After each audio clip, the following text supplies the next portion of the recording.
detention centre in Glenorchy. And that's where I met a whole load of crazy fuckers. Yeah. One particularly that stands out was James O'Neill, Neely.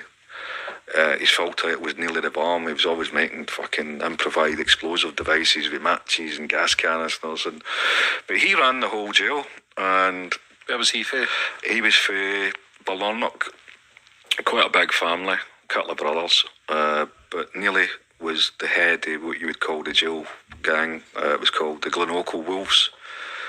Specifically targeted sex offenders, because at that time they were mingling, they were in the same association. So in order to get into the Glenorchy Wolves, you needed to do a sex offender, either stab them, slash them, cost them, or scalded. Something had to happen to them before you get in. Certain people got a pass. I got a pass because I'd already done detention and I was in for a firearm, so it was a big offence for a young offender. And what I remember of it nearly was kind of strange. He was very clever and manipulative, because I remember one occasion he said, "Come and see this, Paul." He's opened this cell door and he said to this, obviously it was a sex offender, I didn't know what he was all about. He said, "Show Paul what you're going to do tonight."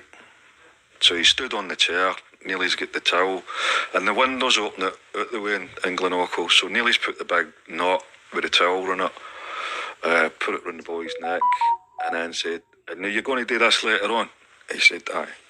He just kicked the chair away from him, left him dangling. I know I'm laughing, I shouldn't laugh, but maybe I should. It was a nonce anyway. So, so Neely shut the door, and casually we're going down for our lunch. So we're sitting at the table, and the next thing the alarm bell goes.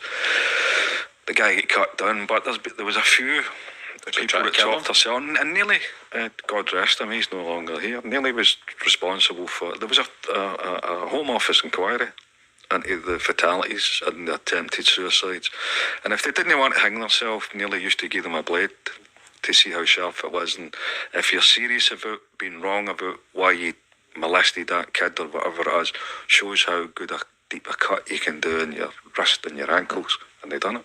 Do you think he killed a few people in there? Killed them, made them kill themselves? He made them kill themselves, but there's a few that survived. So that was my introduction into. So you were seeing deaths and violence? I don't think I actually seen the deaths, James, to be honest with you. In my mind, this guy's dead, but whether he did or not, I don't know. But there was a few. So you used to get the rope, hang them up in a chair, kick the chair away? No, it was a towel. He split the towel in two with a razor blade and then tie it in knots, and then made a noose out of it.